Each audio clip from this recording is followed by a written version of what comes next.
中国新征程，世界新机遇，欢迎收看今晚特别策划《与世界对话》，引领未来的中国智慧。全过程人民民主是社会主义民主政治的本质属性，是最广泛、最真实、最管用的民主。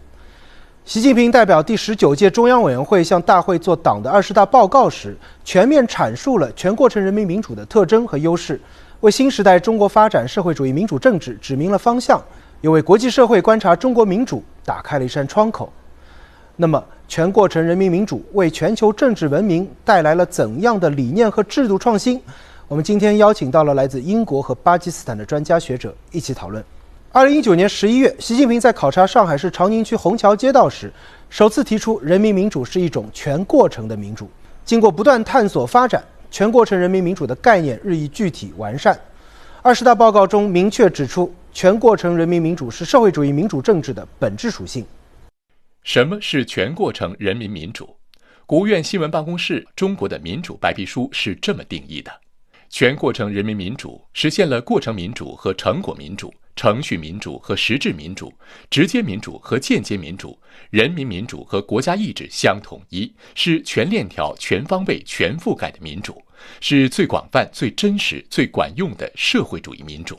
这一民主模式把民主选举、民主协商、民主决策、民主管理、民主监督贯通起来，使国家政治生活和社会生活的各个环节都能听到人民的声音，反映人民的愿望，让中国人民真正当家作主。基层民主则是全过程人民民主的一块重要基石。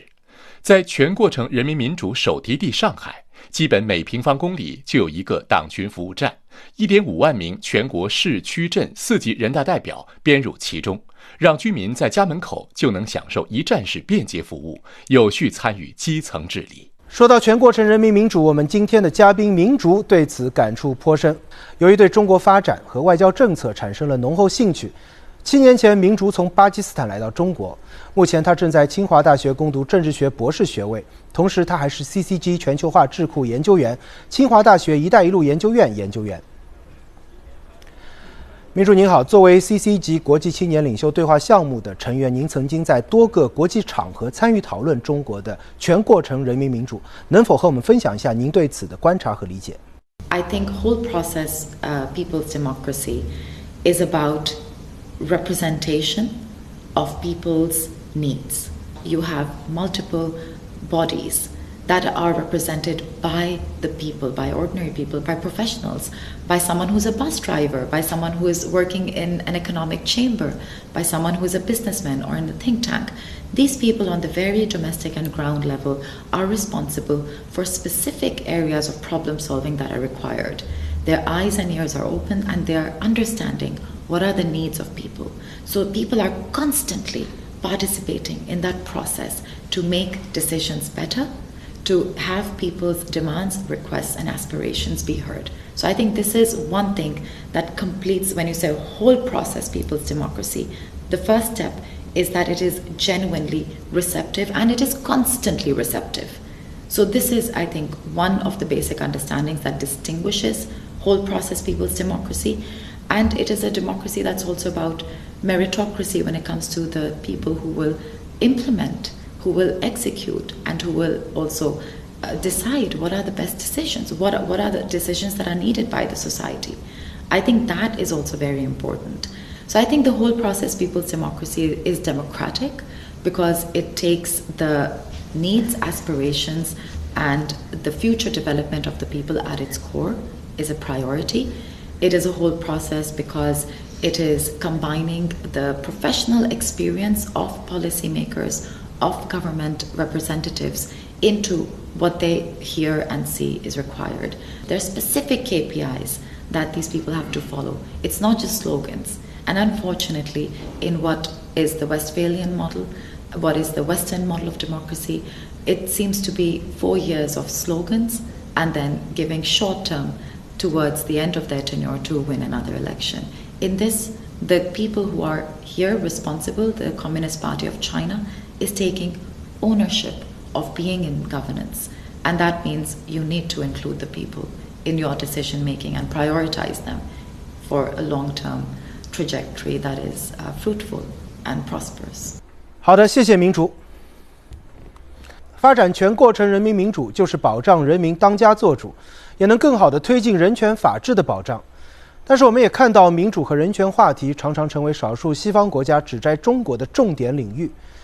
就这一问题，接下去我们要来听一听英国学者罗斯伊的看法。罗斯伊先生，您认为中西方关于民主人权的定义究竟有哪些不同？您又如何来看待西方常常出现的一些关于中国民主人权的误导性的叙事？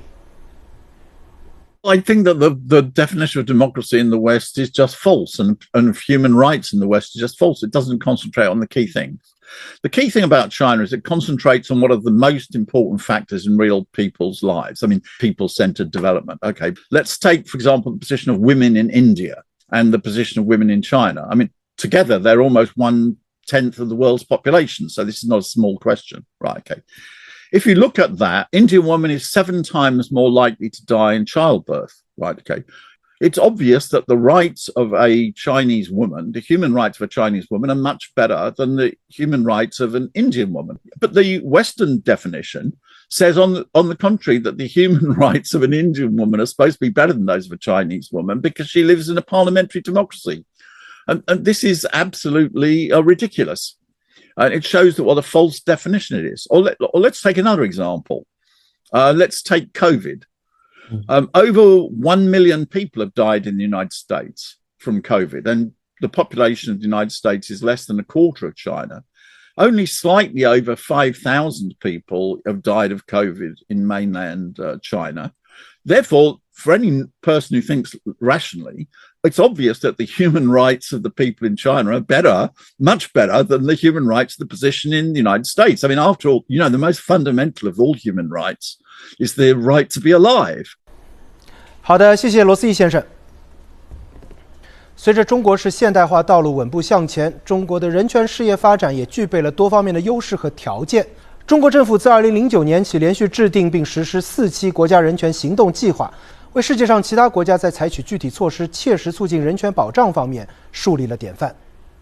农村自来水普及率达到88%以上，特困人员救助供养覆盖的未成年人年龄从16周岁延长到18周岁，每万人口平均拥有全科医生3.93人，学前教育毛入园率提高到90%以上。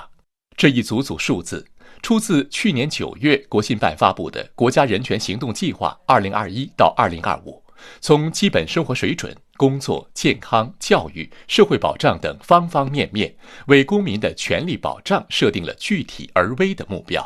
此外，计划不仅着眼于国内人权事业发展，而且提出要深度参与国际人权事务，呼吁构建人类卫生健康命运共同体。